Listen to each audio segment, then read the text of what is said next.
Every great story begins with a dream that grows, survives, and transforms lives across centuries.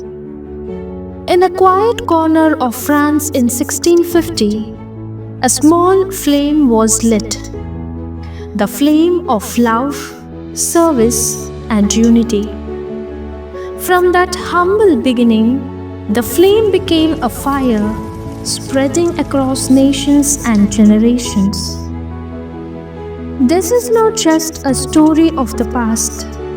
It is the story of a mission that still lives today. The story of the Sisters of Saint Joseph.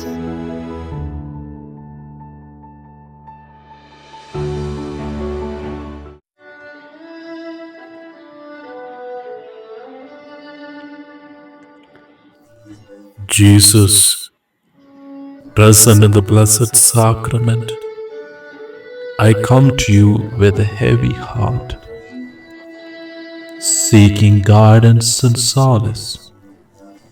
Surrounding suffering weighs on me,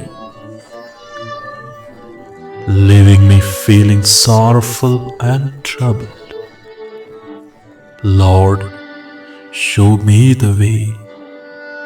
Show me the way. Lord, show me your way.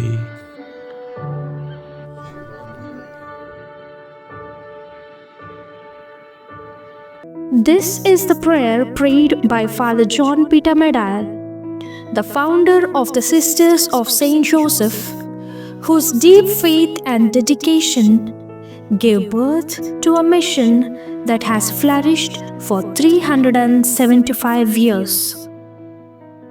We are about to embark on a journey through time to explore the rich legacy of Father Medal, a man whose faith and compassion for the suffering and marginalized illuminated the darkest corners of the world. Father Medal, then and now.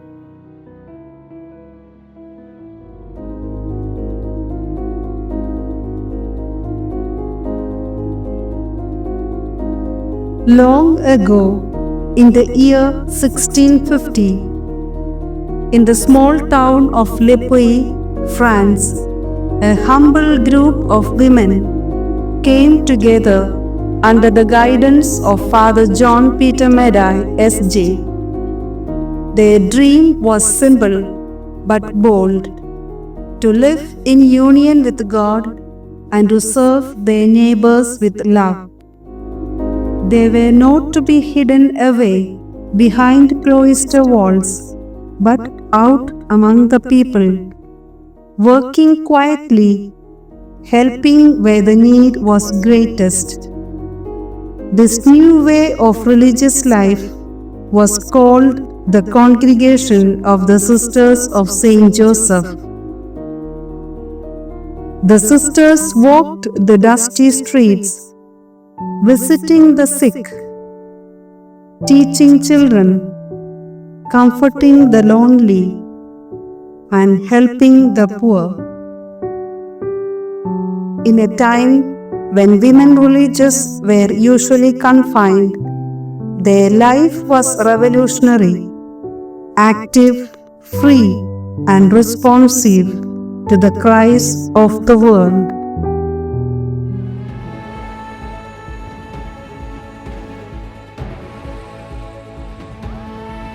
But then came the French Revolution in 1789. Churches were closed, convents dissolved, and religious communities disbanded. Many sisters were forced to return to their families, and some even gave their lives for the faith. For a time, it seemed as if the dream of Father Medal would die.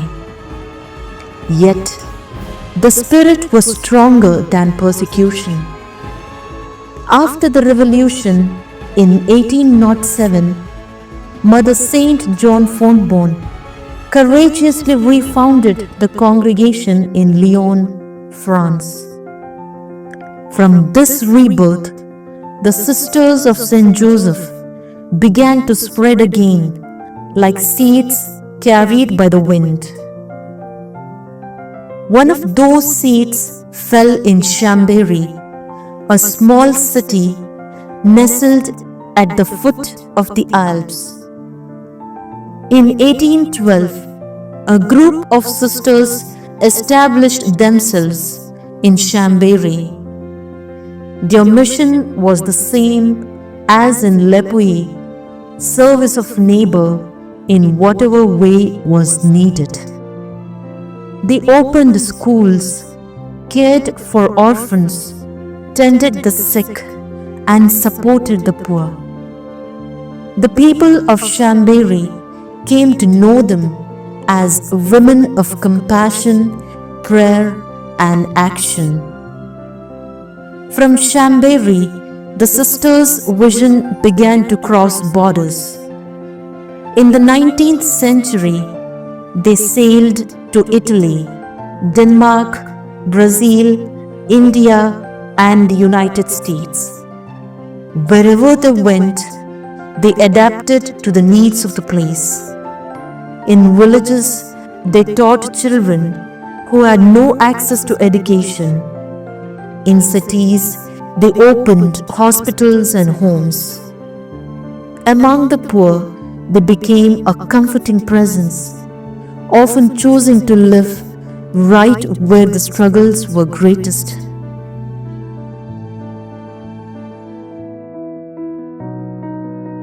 Today, the congregation has spread to over a dozen countries across 4 continents.